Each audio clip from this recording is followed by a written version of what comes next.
Hey, good morning, everyone. I hope you had a wonderful Christmas. It's raining like crazy today, as it was on Christmas Day, but hey, it doesn't stop us. The title of my reflection today is Temple Shepherds and Bathrobes. I'd like to tell this theory every year, because it is a theory, but Bethlehem is just a few miles from Jerusalem. And Jerusalem is the big city, and it's where the temple is. And people went there 3 times a year to celebrate great feast days, including the Passover. And they didn't bring their animals with them. They had to buy them at the temple. They had to buy sheep for the sacrifice at the temple. And so the temple hired these shepherds. They called them temple shepherds. And what their job was to raise all kinds of sheep that people could buy for the sacrifice at the temple.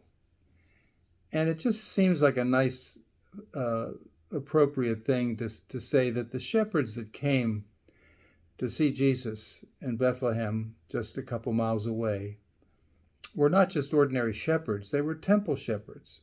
They raised the lambs and the sheep for the sacrifice. And the first ones to see Jesus, who is the Lamb of God and who is to become the good shepherd, were these temple shepherds. So it's just a thought. Okay, bathrobes. A mother had 2 jobs right before Christmas. One of them was to find a costume for Charlie, her son, who was in the Christmas pageant. And the other one was to convince her husband to go. The first one was easy, but the second one was hard. Because the father said, I don't want to go to a Christmas pageant. I've seen so many of them. She said, well, you haven't seen this one. He said, they're all the same. She said, well, Charlie is a shepherd, your son. He said, Charlie was a shepherd last year. I'm just going to sit here and put my bathrobe on by the fire and relax. And she said, well, I just want you to know that the costume I gave for Charlie is your bathrobe. He is wearing your bathrobe as the shepherd.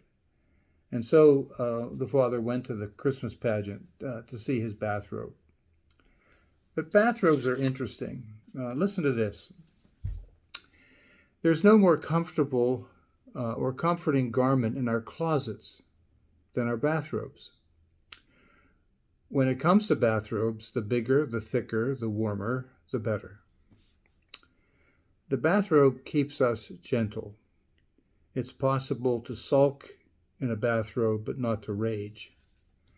Trying to be serious or authoritative in a bathrobe would be a joke, commanding neither respect or fear.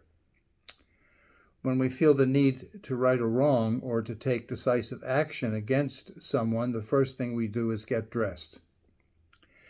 Bad-tempered, suspicious people never wear bathrobes in order to stay prepared for battle. You are most yourself in your bathrobe. You are at your most vulnerable. You are at the mercy of others in your bathrobe. Putting on your bathrobe means taking off your pomposity and your self-importance. You are at your most giving and forgiving in your bathrobe. Bathrobes are made for cuddling and not arguing. Bathrobes embrace us in a spirit of blissful peace and unconditional love.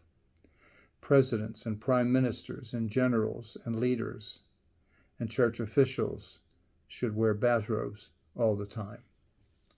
So have a continued good Christmas season, and at least for a while today, put on your bathrobes. God bless you.